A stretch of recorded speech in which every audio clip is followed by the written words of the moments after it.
ஜிம்முக்கு போகணும், ஹெல்த்தி ஆகணும், இந்த வருஷமாவது ஹெல்த்தி ஆயிரணும், வேக வேகமா. பெருமான் 2 கொடுத்தாராம், மேலையும் கீழையும், சகஸ்திராரத்தையும் மூலாதாரத்தையும். ஆனா 2ல 1 தான். சாட்சிச்ச 1வது கேண்டோல 2வது சாப்டர்ல 11வது ஸ்லோகம். சாட்சிச்ச. அருமையான வெறும் இந்த 3 சொல். இதுல பாத்தீங்கன்னா சாட்சின்றதான் ஒரு சொல், மீதி 2 எழுத்துக்கள், அவ்வளவுதான். சாட்சிச்ச.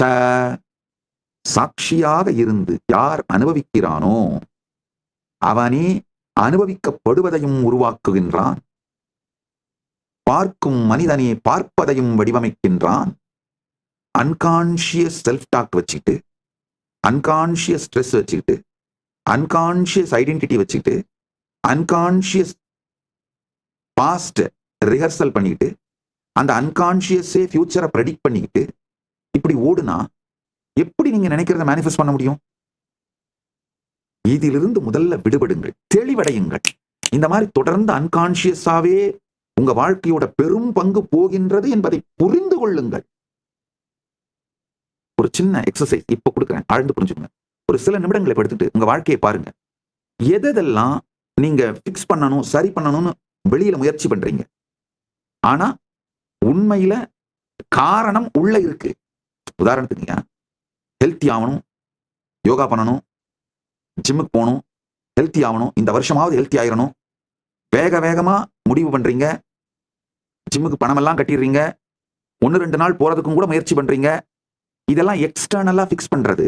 ஆனா ஜிம்முக்கு போக விடாம தூக்கத்தையோ அல்லது சோர்வையோ பயத்தையோ எதையோ உங்க மேல போர்வை மாதிரி போத்தி உங்க வாழ்க்கையை கண்ட்ரோல் பண்றது உள்ள நடக்குது. அதை பிக்ஸ் பண்ணாம நீங்க வெளியில எத்தனை ஜிம்முக்கு பணம் கட்டி ஷூ வாங்கி அந்த ஜிம்ல போட்டுக்கிற ட்ரெஸ் அத்தனையும் வாங்கி சகலத்தையும் ரெடி பண்ணாலும் அங்க போயும் அங்க ஜிம் பண்ணிட்டு இருக்கிற பொம்பளைங்களை பார்த்துட்டு இல்ல வேற யாராவது ஜிம்மை நல்லா ஒர்க் அவுட் பண்றவங்களை பார்த்துட்டு ஆஹா அப்படின்னு பார்த்துட்டு வருவோமே தவிர ஜிம் போவீங்க, ஒர்க் அவுட் பண்ண மாட்டீங்க. போனா கூட ஒர்க் அவுட் பண்ண மாட்டீங்க.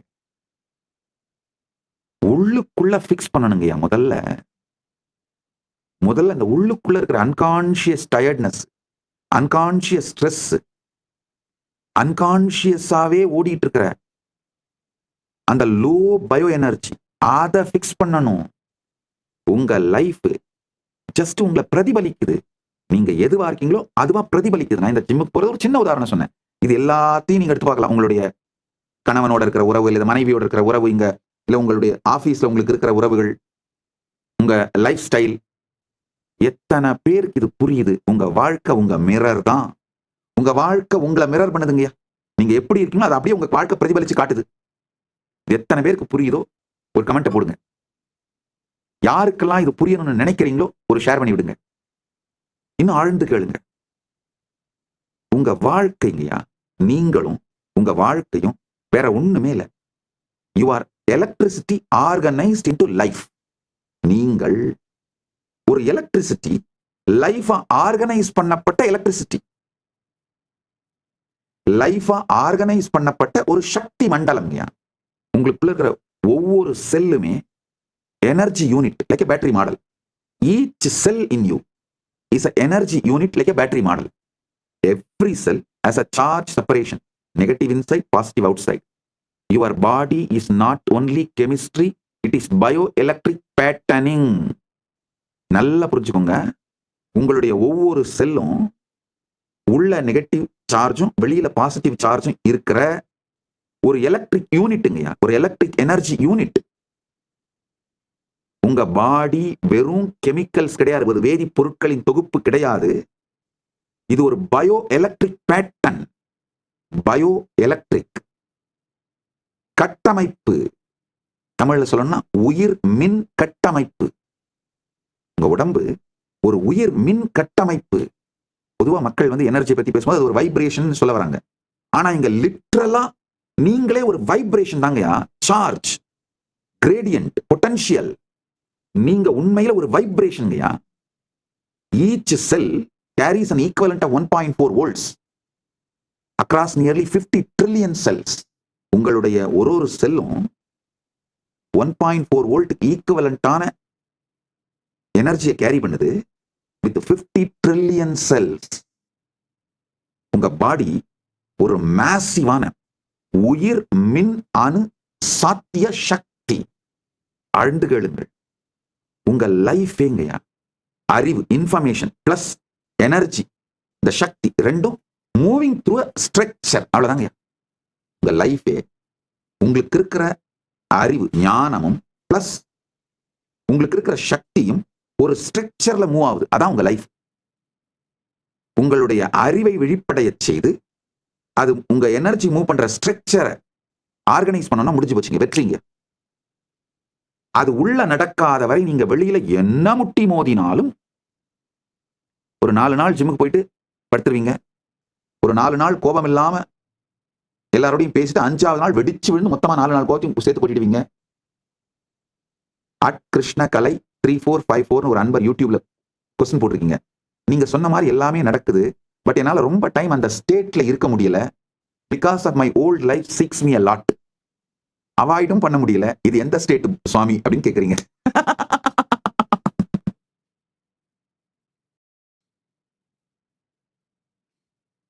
மென்மையான வார்த்தையால சொல்றேங்கய்யா. ரொம்ப அறச்சீற்றத்தோடு கடுமையான வார்த்தைகள் நான் உபயோகம் பண்ண விரும்பல. ரொம்ப மென்மையான வார்த்தையால சொல்ல விரும்புற கேட்டுங்க. ஒரு நல் உணவை உண்டாலும் ஏற்கனவே மலத்தை உண்ட அந்த மனப்பழக்கத்தினால், மல வாசனையினால் மலத்தை நோக்கி மீண்டும் மீண்டும் செல்லுகின்ற மனநிலை தான் இதுங்க. அதனால தெளிந்து முடிவெடுங்கள். இந்த ஆத்மஸ்புரணம் அப்படின்னு சொல்ற இந்த சமாதி பழகுதலை உங்க தினசரி வாழ்க்கையோடையே கலந்து செய்ய துவங்குங்கள்ங்கய்யா. உண்மையில உங்களை சுத்தி நடக்கிற எல்லாத்துல இருந்தும் வித்ட்ரா பண்ணிக்கிறதுனால அமைதி வராது. உங்களை சுத்தி நடக்கிற எல்லாத்தையும் நோக்கி ரியாக்ட் பண்ணாம சாட்சியா இருக்கிறதுனால தான் அந்த பரமசாந்த நிலை அமையும். அந்த அகம்ஸ்புரண நிலை அமையும்.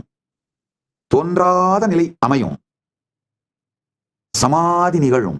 அதனால உங்க தினசரி வாழ்க்கை எடுத்து அந்த வாழ்க்கையோடைய அந்த செயல்பாடுகளை செய்யுங்கள். ஆனால் உள்ளுக்குள்ளும் வெளியிலும் நிகழ்பவர்களை பார்த்து எந்த ரியாக்ஷன் கொந்தளிக்காதீர்கள், வெடிக்காதீர்கள். சாட்சியாவே பாருங்க.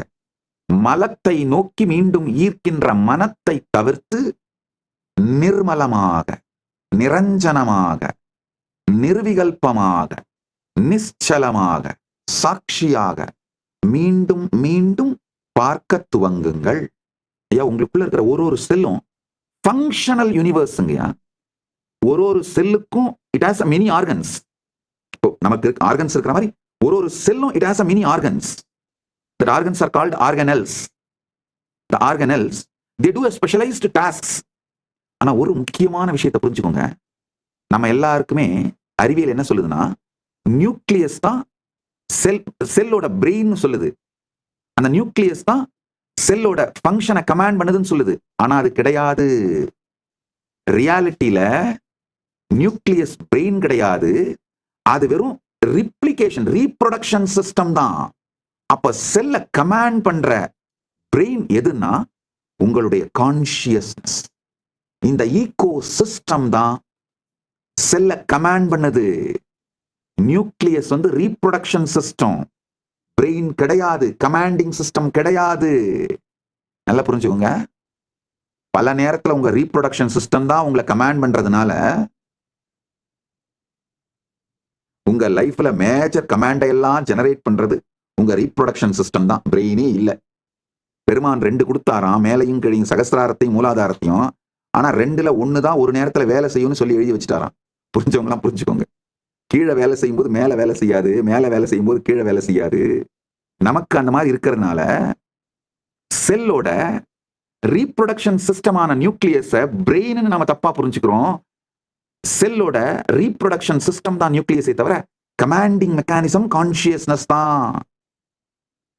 ஆக்சுவலா உங்க செல்லோட control mechanism, the actual control of your cells is done by perception signals generated by consciousness, not by nucleus. nucleus ஆக்சுவலா என்ன பண்ணுதுன்னா அந்த புருஷன் கான்சியஸ்னஸ் இருந்து வர சிக்னல்ஸை இன்டர்பிரட் பண்ணுது. அவ்வளவுதான். உங்க செல்ஸ் எந்த ஈகோ சிஸ்டத்துல உயிரோட இருக்கோ அந்த இன்டர்னல் என்விரான்மெண்ட், உங்க உங்களுடைய கான்சியஸ்னஸ், உங்களுடைய குவாண்டம் ஃபீல்ட், அது உருவாக்குற எக்ஸ்பீரியன்ஸ், அந்த கெமிஸ்ட்ரி, அது உருவாக்குற பர்செப்ஷன், இதை வைத்துத்தான், இதுதான் உங்களுடைய செல்ஸ் இயங்க வைக்குது. அதனாலதான் the way you interpret life, the way you perceive life, the way you cognize life, your energetic posture about life matters. How your consciousness approaches life matters. ஏன்னா அந்த கான்சியஸ்னஸ், அந்த எனர்ஜி ஃபீல்டுல தாங்க உங்க செல்ஸ் சர்வைவ் ஆகணும். அதை நல்லா புரிஞ்சுக்கோங்க. இப்ப நிறைய கேள்விகள் வரும். கேள்விகள் வந்தாதான் கேட்கறீங்கன்னு அர்த்தம், இல்லைன்னா எங்கேயோ போயிட்டீங்க. அந்த கேள்விகளுக்கெல்லாம் ஆஸ் நித்யானந்தா ஏஐல போய் உட்காந்து ஒன்னொன்னா கேளுங்க. எலாபரேட்டா ஏஐ பதில் சொல்லும். உங்கள் எல்லா பிரச்சனைகளுக்கும் தீர்வுகளை பெற பகவான் நித்யானந்தரை கேளுங்கள். Ask Nithyananda AI.